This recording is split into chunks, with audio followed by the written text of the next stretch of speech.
বিয়ে বাড়ি মানে আনলিমিটেড খাওয়া দাওয়া আর ভরপুর মাস্তি।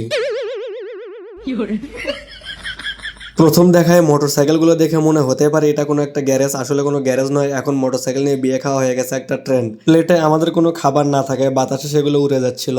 এদিকে আমরা প্লেট না পাইতে পাইতে আমাদের পেছন দিকে দেখি ভাত দেওয়া শেষ হয়ে গেছে, আর আমরা বসে চিন্তা করতেছিলাম আমরা কখন পাবো। এর মাঝখানে একটা কথা মাথায় রাখবেন, আপনারা বিয়ে বাড়ি হোক আর যেখানেই হোক কোথাও খেতে বসলে অবশ্যই সামনের দিকে বসবেন, কারণ পিছনের দিকে খাবার আস্তে আস্তে সামনের দিকের লোকেরা খাওয়া শেষ করে ফেলে। তো আমরা যে ভুলটা করেছিলাম সেটা হচ্ছে আমরা পিছন দিকে বসছিলাম, যার কারণে আমরা সবার শেষে খাবার পাই। খাবার দিতে দেরি হওয়াতে আমার বন্ধুদের মন খারাপ, তাই তারা সবাই মন খারাপ করে বসে আছে। আসলে বিয়ে বাড়িতে খাবারের পরিবেশনটা এমন ভাবে হওয়া উচিত যাতে সবাই সমানভাবে খাবার খেতে পারে আর সবাই একসঙ্গে পায়। বিয়ে বাড়ির খাওয়া মানে শুধু ফুড না, it is an emotion, it is pure happiness. Because এখানে ডায়েটের কোনো নাম নাই, কারণ বিয়ে বাড়ির খাওয়া মানে কোনো লিমিট নেই, আনলিমিটেড এনজয়, আনলিমিটেড খাওয়া। বিয়েটা ছিল মূলত আমাদের একটা বড় ভাইয়ের, আর লোকেশনটা হচ্ছে আদমদিঘির আশেপাশে। তারপর খাওয়া দাওয়া শেষ করে আমরা ভাই আর নতুন ভাবিকে একবার দেখে সেখান থেকে আমরা বিদায় নিয়ে নিই। Thank you guys.